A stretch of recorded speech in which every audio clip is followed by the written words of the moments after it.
శ్రీ వేదవ్యాస భగవానుడు రచించిన శ్రీమద్భాగవత మహాత్మ్యమునందు 3వ అధ్యాయము భక్తికి కలిగిన నష్టములు దూరమగుట.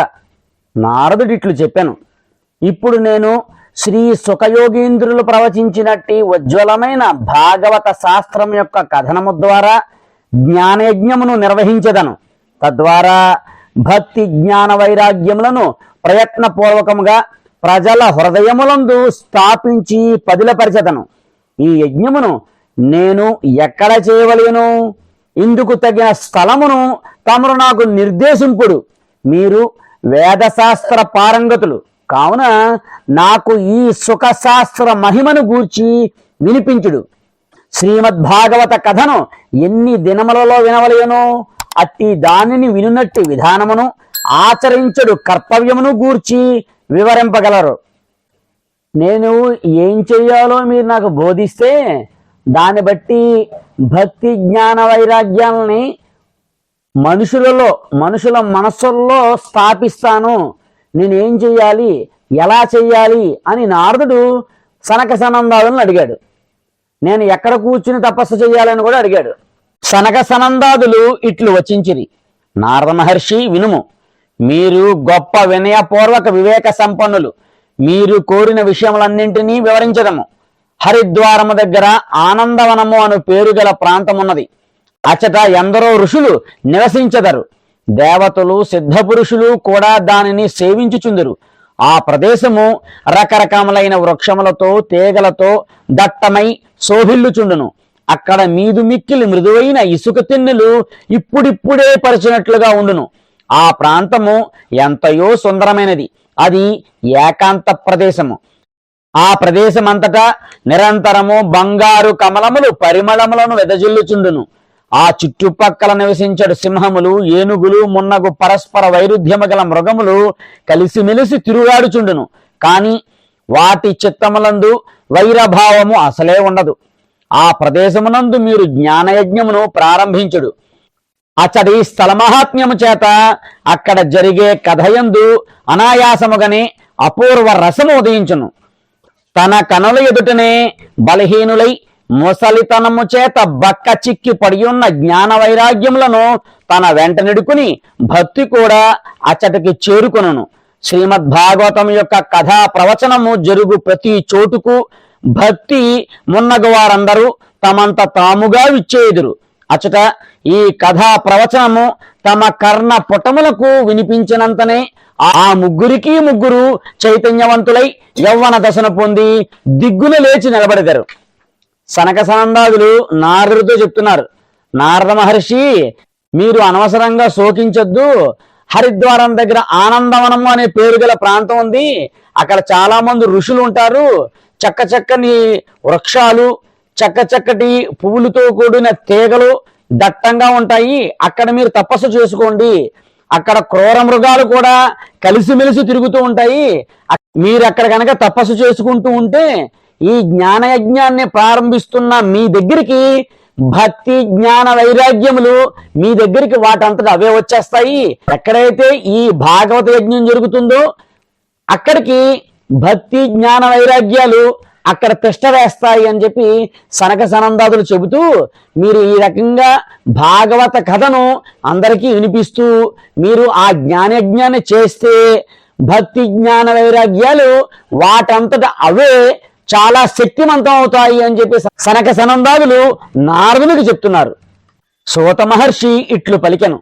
ఈ విధముగా పలికిన సనక సనందాది మహర్షులు కూడా నారదుని వెంట బయలుదేరి శ్రీమద్భాగవత కథామృతమును పానము చేయుటకు గాను సత్వరమే గంగా తీరమును చేరుకునిరి. వారు గంగా తటమును చేరుట తోడనే భూలోకము, దేవలోకము, బ్రహ్మలోకము మొదలగు అన్ని చోట్లను ఈ కథను గురించిన ప్రచారము వ్యాపించను. అందరూ ఈ కథను వినుటకై ఉత్సుకతను పొందిరి. శ్రీమద్భాగవతమును గ్రోలుటి యందు రసజ్ఞులైన విష్ణు భక్తులందరూ భగవత్ కథామృతమును పానము చేయుటకై ప్రీతితో అందరికంటే ముందుగా వడివడిగా పరిగెత్తుకుని అచటకు వచ్చిచుండిరి. భృగువు, వశిష్ఠుడు, చవనుడు, గౌతముడు, మేధాతిథి, దేవలుడు, దేవరాతుడు, పరశురాముడు, విశ్వామిత్రుడు, సాకలుడు, మార్కండేయుడు, దత్తాత్రేయుడు, పిప్పలాదుడు, యోగీశ్వరుడైన వ్యాసుడు, పరాశరుడు, ఛాయాసుకుడు, జాబలి, జహ్నువు మొదలగు ముఖ్యులైన మునిగణములు వారందరూ తమ తమ పుత్రులతో, శిష్యులతో, స్త్రీలతో కూడి ఎక్కువ మక్కువతో అచ్చటకు వచ్చిరి. వీరేగాక వేదములు, వేదాంతములనబడు ఉపనిషత్తులు, మంత్రములు, తంత్రములు, 17 పురాణములు, 6 శాస్త్రములు ఇవన్నీ రూపములను ధరించి అచ్చటికి చేరియుండిరి. గంగా మొదలగు నదులు, పుష్కరములు మున్నగు సరోవరములు, కురుక్షేత్రము మొదలగు సమస్త క్షేత్రములు, సకల దిశలు, దండకాది అరణ్యములు, హిమాలయము మున్నగు పర్వతములు, దేవతలు, గంధర్వులు, దానవులు మొదలగు వారందరూ కథాశ్రవణమునకై అచ్చటికి వచ్చి చేరిరి. కొందరు మహర్షులు తమ గౌరవమును అడ్డుపెట్టుకుని అచ్చటికి రాలేకపోయిరి. అట్టి వారికి భృగు మహర్షి చక్కగా నచ్చజెప్పి వారందరినీ తీసుకుని వచ్చాను. కథను వినిపించుటకే దీక్ష వహించిన శ్రీకృష్ణ పరాయణులైన సనక సనందాదులకు నారద మహర్షి ఉన్నతాసనములను సమకూర్చను. అంతట వారు ఆ ఆసనములందు విరాజమానులైరి. అప్పుడు అచ్చటికి చేరిన శ్రోతలందరూ లేచి నిలబడి వారికి నమస్కరించిరి. ఆ శ్రోతలలో విష్ణు భక్తులు, వైరాగ్యవంతులు, సన్యాసులు, బ్రహ్మచారులు ముందు వరుసలో కూర్చుని ఉండిరి. వారందరికంటే ముందు భాగమున నారద మహర్షి ఆసీనుడై ఉండెను. ఒకవైపు ఋషిగణములు, మరొక వైపు దేవతలు ఉపవిష్టులై ఉండిరి. ఇంకొక వైపు వేదములు, ఉపనిషత్తులు మున్నగునవి విరాజిల్లుచుండెను. మరొక వైపున తీర్థములు, వేరొక వైపు స్త్రీలు ఆసీనులై ఉండిరి. అట్టి శుభవేళ అన్ని వైపుల నుండి జయ జయధ్వానములు వినిపించుచుండెను. అందరూ నమస్కారములు చేయుచుండిరి. శంఖారావములు నినదించుచుండెను. పరిమళ ద్రవ్యముల జల్లులు, పుష్పముల వర్షములు కురియుచుండెను. దేవశ్రేష్ఠులైన కొందరు విమానములను అధిరోహించి ఉండిరి. వారు ఆ విమానములందు కూర్చుని కల్పవృక్షం యొక్క పుష్పములను అందరి మీద వర్షింపచేయుచుండిరి. సూత మహర్షి చెప్తున్నాడు ఈ రకంగా. సనక సనందాదులు కూడా నారదుని వెంట బయలుదేరి వెళ్ళారు. ఎందుకు? నారదుడు చేసే ఆ భాగవత యజ్ఞాన్ని చూడ్డానికి.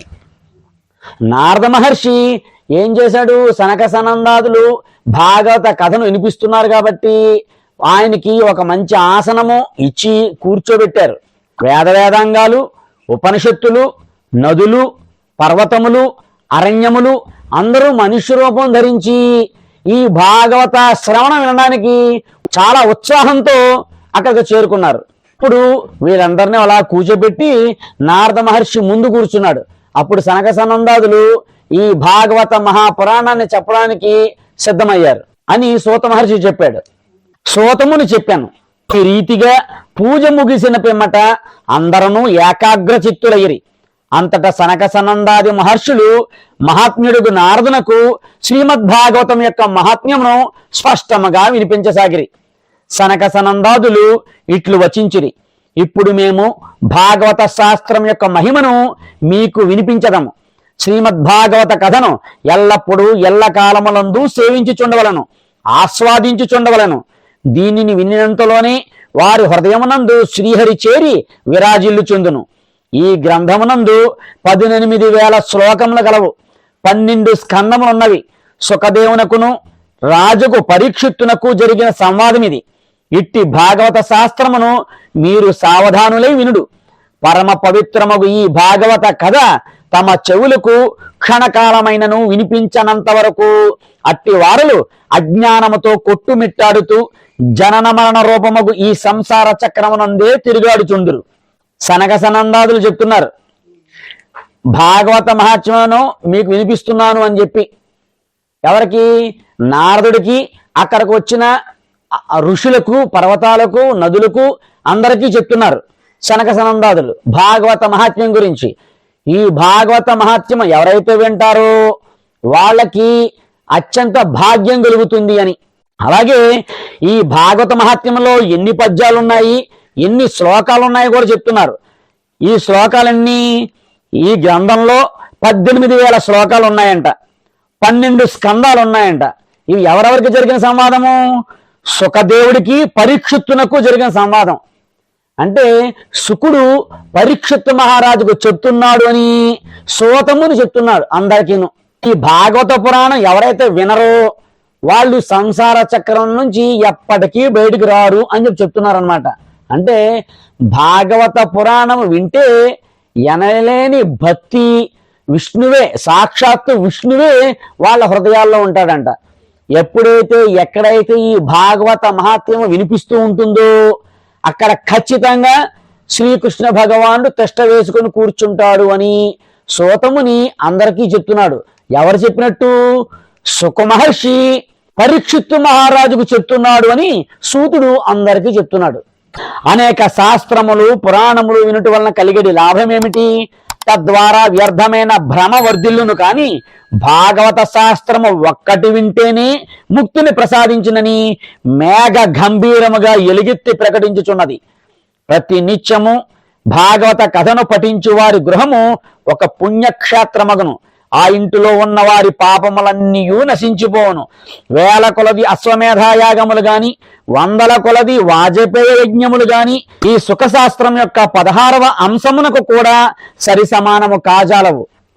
ఎప్పుడైతే ఈ భాగవత మహాపురాణం చదువుతారో వాళ్ళ ఇంట్లో ఎటువంటి కష్ట నష్టాలు ఉండవు, పాపాలన్నీ నశించిపోయి వాళ్ళ సుఖాలతో వర్ధిల్లుతారు అని చెప్పి చెప్తున్నారన్నమాట సూతముని. తపోధన, జనులు శ్రీమద్భాగవతమును చక్కగా శ్రవణము చేయవలేను. వారు శ్రవణము చేయనంత కాలము వారి శరీరమునందలి పాపములు నశించకుండా అవి అటులనే నివసించి ఉండను. ఫలమును ప్రసాదించుటలో భాగవత శాస్త్ర కథకు దీటుగా గంగా, గయ, కాశీ, పుష్కరము, ప్రయాగ వంటి పుణ్యక్షేత్రములేవియు నిలవజాలవు. పరమగతిని పొందవలనని కోరిక మీలో దృఢముగా ఉన్న ఎడల మీ నోటితో మీరు శ్రీమద్భాగవతమునందలి ఒక్క శ్లోకము లేదా సగము శ్లోకమును లేదా శ్లోక పాదమైనను నిత్యము నియమపూర్వకముగా పఠించవలను. ఓంకారము, గాయత్రి, పురుష సూక్తము, 3 వేదములు, శ్రీమద్భాగవతము, ఓం నమో భగవతే వాసుదేవాయ అను 12 అక్షరముల మంత్రమును, 12 ఆకారముల గల సూర్య భగవానుడు, ప్రయాగ సంవత్సర రూపముకు కాలము, బ్రాహ్మణుడు, అగ్నిహోత్రుడు, గోవు, ద్వాదశీ తిథి, తులసి, వసంత ఋతువు, భగవంతుడైన పురుషోత్తముడు అను వీటన్నిటి యందును బుద్ధిమంతులైన వారు వాస్తవముగా ఎట్టి భేదమును అంగీకరించరు. అనగా వీటన్నింటి యందును వారు సమానమైన బుద్ధిని కలిగి ఉండెదరు. ఎప్పుడైతే శ్రీమద్భాగవత కథాశ్రవణం చేస్తూ ఉంటారో వాళ్ళ శరీరంలో పాపాలన్నీ నశించిపోతాయి. ఆ ఎన్ని వేదాలు చదివినా, ఓంకారాన్ని ఉచ్చరించినా, అలాగే ద్వాదశ నామాలు చదివినా, ఏం చదివినప్పటికీ శ్రీమద్భాగవతానికి సరిపోలవు. కాబట్టి ప్రతి ఒక్కళ్ళు కూడా కనీసం ఒక పద్యమైనా లేదా సగం పద్యమైనా లేదా కనీసం ఒక లైన్ అయినా చదవండి అని చెప్తున్నారనమాట. అహర్నిశలు అర్ధ సహితముగా భాగవత శాస్త్రమును పఠించవలయను. అట్లు పఠించిన వాని యొక్క కోట్ల కొలది జన్మముల పాపరాశి నశించును. ఇందులో ఏ మాత్రము సందేహమునకు తావులేదు. ప్రతినిత్యము భాగవతమునందరి సగము శ్లోకమునో లేదా శ్లోకపాదమునో చదువు వ్యక్తికి రాజసూయ, అశ్వమేధ యజ్ఞములు చేసిన ఫలము లభించును. నిత్యము భాగవతమును చదువుట, భగవంతుని ధ్యానించుట, తులసికి నీరు పోయుట, గోసేవ చేయుట అను ఈ 4 సమానములు. అంతిమ కాలమునందు శ్రీమద్భాగవతమునందరి వాక్యములను వినివారి ఎడల ఆ పరమాత్ముడు ప్రసన్నుడుగును. అట్టి వారికి ఆ గోవిందుడే వైకుంఠధామమును ప్రసాదించును.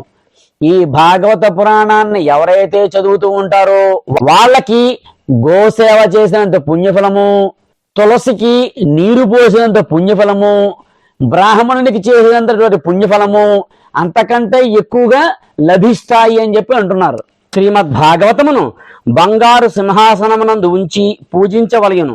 అనంతరము దానిని ఒక విష్ణు భక్తునకు దానముగా ఇయ్యవలెను. అట్టి మహానుభావుడు తప్పకుండా భగవంతుని సాయుధ్యమును పొందును. జన్మించిన నాటి నుండి తాను జీవించి ఉన్న కాలమునందు ఎప్పుడైనను చిత్తమును నిలిపి శ్రీమద్భాగవత కథామృతమును మూర్ఖత్వముతో ఏ కొంచెమైనను పానము చెయ్యనివాడు తన పుట్టుకను చండాలుని వలె గాడిద వలె వ్యర్థముగా పోగొట్టుకొనును. అట్టివాడు తన తల్లికి ప్రసవ వేదనను కలిగించుట కొరకే జన్మించినట్లగును. ఈ శ్రీమద్భాగవతాన్ని బంగారు సింహాసనం మీద ఉంచి పూజించి దాని విష్ణు భక్తునికి గనక దానం ఇస్తే అతడు విష్ణు సాయుధ్యాన్ని పొందుతాడంట. అంటే సాక్షాత్తు విష్ణుమూర్తి దగ్గరికే వెళ్ళిపోతాడట. ఈ సుఖశాస్త్రమనందలి కొలది వాక్యములను కూడా వినని పాపాత్ముడు జీవించి కూడా మరణించిన వానితో సమానమగును. ఈ భూమికి భారమై పశుప్రాయమైన ఆ మనుష్యుని ధిక్కరించవలెను అని స్వర్గలోకమునందులి దేవతలలో ముఖ్యులకు ఇంద్రాదులు చెప్పుచుందురు. ఈ ప్రపంచమునందు శ్రీమద్భాగవత కథ లభించుట నిజమునకు చాలా కష్టము. అయితే కోట్ల కొలది జన్మలయందు పుణ్యము చేసుకొనిన వారికి మాత్రమే ఇది లభించగలదు. నారద మహర్షి, మీరు గొప్ప ధీమంతులు, యోగ నిధులు కనుక మీరు ప్రయత్నపూర్వకముగా జనులకు ఈ కథను వినిపింపవలేను. దీనిని వినుటకై ప్రత్యేక దినముల నియమము లేదు. నిరంతరము దీనిని వినుటియే శ్రేయస్కరము. సత్యమును పలుకుచు బ్రహ్మచర్యమును పాటించి ఎల్ల వేళయందు వినుటియే శ్రేయోదాయకమని పరిగణించబడినది. కానీ కలియుగమునందు ఇట్లుండుట చాలా కష్టము. కావున సుఖదేవులు అందుకు తగిన ఒక విశేషమైన విధానమును గూర్చి వివరించారు. దానిని తెలుసుకొనవలెను. ఈ భాగవత మహాత్మ్యము ఎవరికి లభిస్తుందంటే ఎన్నో జన్మల పుణ్యం చేసిన వాళ్ళకి మాత్రమే లభిస్తుంది. అందువల్ల ఈ భాగవత పురాణాన్ని ఖచ్చితంగా విని తీరాలి అని చెప్తున్నారు. ఈ భాగవత పురాణాన్ని వినిపించడానికి కానీ చదవడానికి కానీ ఎటువంటి నియమం లేదు. ప్రతిరోజు చదవచ్చు. ఈ భాగవత పురాణాన్ని చదవడానికి కొన్ని నియమాలు పాటించాలి. అవేంటి? బ్రహ్మచర్యం, అబద్ధాలు ఆడకపోవడము, పాపాలు చేయకపోవడము, ఇలాంటివన్నీ చెయ్యాలి. కానీ కలియుగంలో మానవులు ఎవరు ఇలాంటివేమీ చేయకుండా ఉండలేరు. కాబట్టి దానికి ఒక విధానాన్ని సుఖయోగేంద్రులు చెబుతారు అని చెప్తున్నాడు ఇక్కడ. కలియుగమునందు చిత్తవృత్తులను నియంత్రించుట, నియమములకు కట్టుబడి ఉండుట, ఏదేని పుణ్యకార్యమును సాధించుటకు దీక్షను వహించుట అంత సులభమైన పని కాదు. అందువలన 7 దినముల శ్రవణ విధానమును నిర్ణయించబడినది. నిత్యము శ్రద్ధగా వినుట వలన లేదా మాఘమాసమునందు శ్రవణం చేయటం వలన లభించడు ఫలము కేవలము సప్తాహ శ్రవణము చేసినంతలోనే లభించగలదని శ్రీ సుఖదేవులు నిర్ధారించి చెప్పిరి. దీన్ని ప్రత్యేకించి ఒక నియమం లేదు. కలియుగంలో ఎవరు ఆ నియమాలను పాటించలేరు కాబట్టి సప్తాహ విధానము అనే ఒక విధానాన్ని సుఖయోగేంద్రులు వివరించారట. ఆ సప్తాహ విధానం ద్వారా చదివితే చాలా మంచిది అని చెప్తున్నారు. మనస్సు చంచలమొగుట, రోగములు అధికమొగుట, ఆయువు తగ్గిపోవట వంటి అనేక దోషములు కలియుగమునందు సంభవించును. కనుకనే సప్తాహ శ్రవణ విధానము నిశ్చయించబడినది. ఎందుకు ఈ సప్తాహ విధానం నిశ్చయించారు? మనసుగా నిలకడ ఉండదు, తప్పుడు పని చేయకుండా ఉండలేడు, అబద్ధాలు ఆడకుండా ఉండలేడు, ఆయుష్ ఎప్పుడు ఉంటుందో ఎప్పుడు ఉడుతుందో తెలియదు. అందుకు సప్తాహ విధానాన్ని ఏర్పరిచేట సుఖయోగేంద్రులు కలియుగంలో. మామూలుగా అయితే ఎటువంటి నియమాలు లేవు. ప్రతిరోజు చదువుకోవచ్చు, ప్రతిరోజు చదవాలి కూడా. తపస్సు వలన కానీ యోగము వలన కానీ సమాధి వలన కానీ లభించిన ఫలము 7 రోజులు వరుసగా భాగవత కథాశ్రవణము చేయటం వలన అనాయాసముగా సంపూర్ణ ఫలము లభించి తీరును. సప్తాహ శ్రవణము యజ్ఞముల కంటే శ్రేష్టమైనది, వ్రతముల కంటే మిన్నయైనది, తపస్సు కంటే ఎంతో గొప్పది, తీర్థములను సేవించుట కంటే సర్వదా ఉన్నతమైనది, యోగమున కంటే అగ్రస్థానమును అందుకున్నది, ధ్యానము కంటే జ్ఞానము కంటే ఉన్నతోన్నతమైనది. అయ్యా, దీని వైశిష్ట్యము ఏమని వర్ణించగలం? ఇది అన్నింటికంటే గొప్పది, బహుదొడ్డది అని మేఘ గంభీర ధ్వనితో ఎలుగెత్తి చాటి చెప్పవచ్చును. సౌనక మహర్షి ఇట్లడిగెను, సోతముని, మీరు మీదు మిక్కిలి ఆశ్చర్యమును గొలిపడి విషయమును తెలుపుతిరి. నిజమే, ఈ భాగవత పురాణము యోగ నిష్ణాతుడైన బ్రహ్మదేవునకు కూడా ఆది కారణుడైన శ్రీమన్నారాయణను గూర్చి నిరూపించును. కాని మోక్షమును పొందుటలో జ్ఞానము మొదలగు సమస్త సాధనలను త్రోసిరాజని ఈ కలియుగమునందు వాటన్నిటికంటేను ఇది శ్రేష్టం ఎట్లోగును? సౌనక మహర్షి అడుగుతున్నాడు సోతముని. శ్రీమద్భాగవతం చాలా గొప్పదంటున్నారు కదా, అంత గొప్పది ఎలా అయింది చెప్పండి అని చెప్పి అడుగుతున్నాడు సౌనక మహర్షి సూతముని. సూతముని నుడివెను, సౌనక, భగవంతుడుకు శ్రీకృష్ణుడు ఈ భూలోకమును వదిలి తన నిత్యధామమునకు బయలుదేరను. అప్పుడు ఆయన ముఖారవిందము నుండి ఉద్ధవుడు జ్ఞానోపదేశముగా భాగవతమునందలి ఏకాదశ స్కందమును వినిన మీదట అతడిట్లడిగాను. సూతముని చెప్తున్నాడు, సౌనక, భగవంతుడు శ్రీకృష్ణుడు ఈ కలియుగంలో తన వైకుంఠధామానికి వెళుతున్నప్పుడు శ్రీకృష్ణుడు ఉద్ధవుడికి ఏకాదశ స్కందాన్ని చెప్పాడట. ఉద్ధవుడిట్లు పలికెను, గోవిందా, మీరిప్పుడు మీ భక్తుల కార్యమును సఫలమునర్చి పరమధామమునకు వెళ్ళగోరుచున్నారు. కానీ నా చిత్తమును ఒక గొప్ప చెంత ఆవహించి ఉన్నది. దానిని విని మీరు నాకు శాంతిని చేకూర్చుడు. ఎప్పుడైతే శ్రీ మహావిష్ణువు ఉద్ధవుడికి చెప్పాడో ఈ ఏకాదశ స్కందం గురించి, అప్పుడు ఉద్ధవుడు శ్రీకృష్ణుని అడిగాడు, ఇప్పుడే ఆరంభమైన భయంకరమగు ఈ కలికాలమునందు చాలా మంది దుష్టులు మరలా జన్మించెదరు. వారి సాంగత్యమునందు సత్పురుషులు కూడా క్రూర స్వభావము కలవారగుదురు. అప్పుడు వారి భారమును భరించలేని ఈ భూమాత గోమాత రూపమును ధరించి ఎవరిని ఆశ్రయించును? కమలనైనా దీనిని రక్షించుటకు తమరు తప్ప వేరెవ్వరునూ నాకు గోచరించుటలేదు. కావున భక్తవత్సల, మీరు సాధువుల మీద దయాదృష్టి గలవారై తమరి పయనమును మానుకొనుడు. మీరు నిరాకారులు, చిన్మయులై కూడా భక్తులను బ్రోచుట కొరకే ఈ సగుణ రూపమును ధరించుతిరి. ఆహా, ఇదెంత మంచిదో కదా. కానీ మీరు లేకుండా భక్తులు ఈ అవనిపై ఎట్లు ఉండగలరు? నిర్గుణోపాసనము ఎంతయో కష్టమైనది. కావున మరికొంచెం ఆలోచింపుము. ప్రభాస క్షేత్రమునందు ఉద్ధవుని మాటలను వినిన భగవంతుడు భక్తులకు చక్కని ఆశ్రయమును కల్పించుటకై తాను ఎటువంటి ఏర్పాటు చేయవలను అని చింతింపసాగాడు.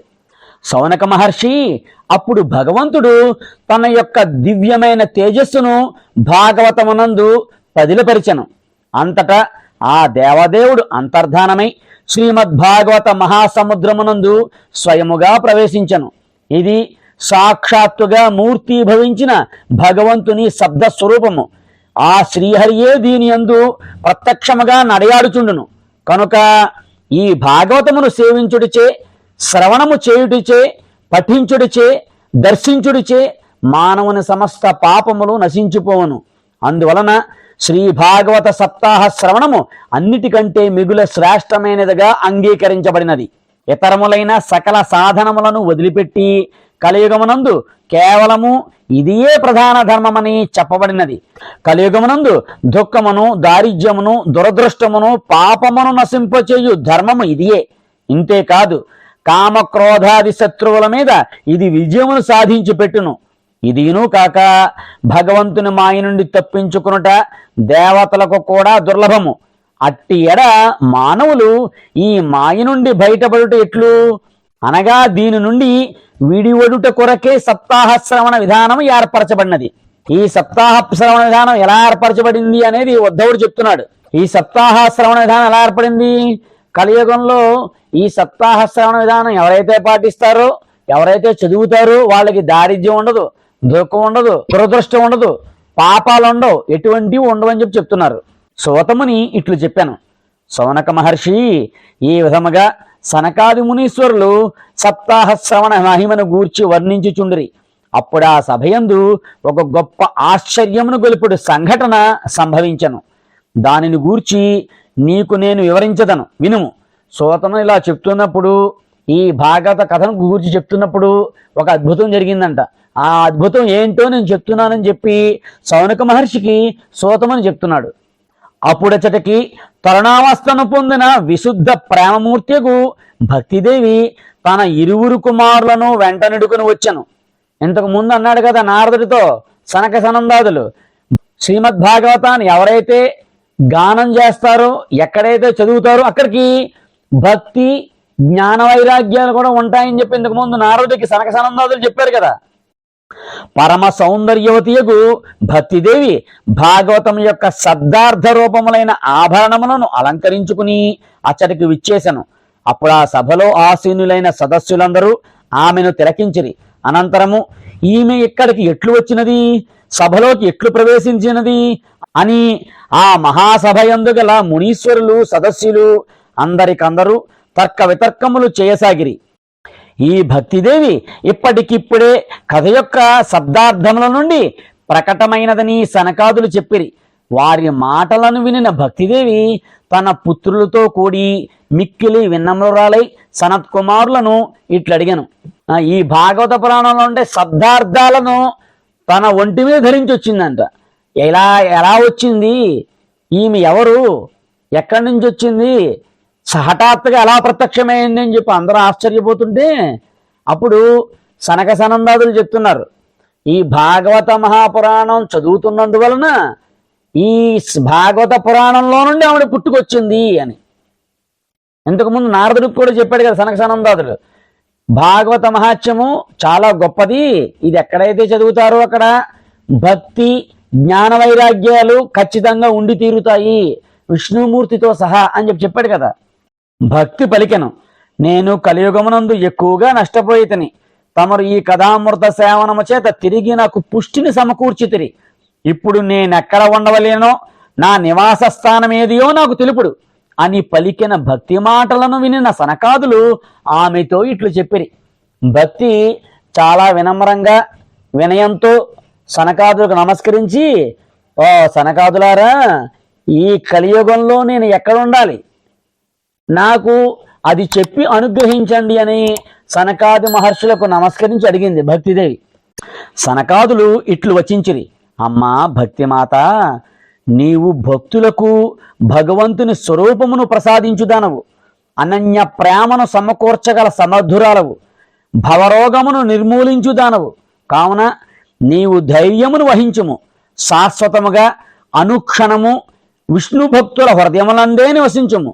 కలికాలమునందలి పాపములు విజృంభించి సమస్త ప్రపంచమును తన ప్రభావమునకు గురి చేయను, కానీ ఆ పాపములే నిన్ను కన్నెత్తి కూడా చూడలేవు అని ఈ విధముగా వారి ఆదేశమును పొందిన భక్తిదేవి తక్షణమే భగవద్భక్తుల చిత్తములను చేరి విరాజమానురాలయ్యను.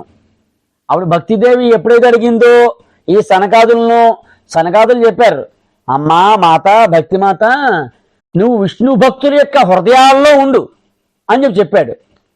ఎప్పుడైతే తనకి స్థానాన్ని ఇచ్చాడో సనకాదులు, అప్పుడు భక్తిమాత ఈ విష్ణుమూర్తి యొక్క భక్తులు ఎక్కడైతే ఉన్నారో వాళ్ళ హృదయాల్లో తిష్టవేసి కూర్చుందంట. ఎవరి హృదయములందు అనన్యమైన శ్రీహరి భక్తి పదిలముగా గూడు కట్టుకుని ఉండును, వారు మజ్జగములందు అత్యంత నిర్ధనులై ఉండి కూడా పరమధన్యులయ్యదరు. ఏలయన భక్తి అను సూత్రము చేత సాక్షాత్తు భగవంతుడు కూడా బంధింపబడి తన లోకమును వదిలిపెట్టి భక్తుల హృదయములను చేరి నిలిచిపోను. భూలోకమునందు ఈ భాగవతము స్వయముగా పరబ్రహ్మ యొక్క స్వరూపమే. దీని మహిమను గూర్చి మనము ఏమని ఎంతని వర్ణించగలము. దీనిని ఆశ్రయించి ఇతరులకు వినిపించుట వలన వినువారికిని వినిపించువారికిని ఇరువురుకును శ్రీకృష్ణ భగవానుని నిర్మలమైన పోలిక లభించును, అనగా వారు భగవంతుని సారూప్యమును పొందెదరు. ఇది కాక ఇతర ధర్మములతో ఇంతకంటే ఎక్కువ ప్రయోజనం ఏముండును. ఈ భాగవత మహాత్మ్యం ఎవరైతే చెబుతారో ఆ చదివిన వాళ్ళకి విన్న వాళ్ళకి చాలా మంచి జరుగుతుంది, వాళ్ళు విష్ణు సాయుధ్యం పొందుతారు. ఇంతకంటే వేరే ధర్మం ఏముంది, ప్రతి ఒక్కళ్ళు శ్రీమద్ భాగవత మహాత్మ్యం గురించి చదవండి తరించండి అని చెప్పి సనకాదులు చెప్తున్నారు. శ్రీ వేదవ్యాస మహర్షి రచించిన శ్రీ పద్మపురాణం యొక్క ఉత్తరఖండమునందలి శ్రీమద్ భాగవత మహాత్మ్యమునందు 3వ అధ్యాయము సంపూర్ణము.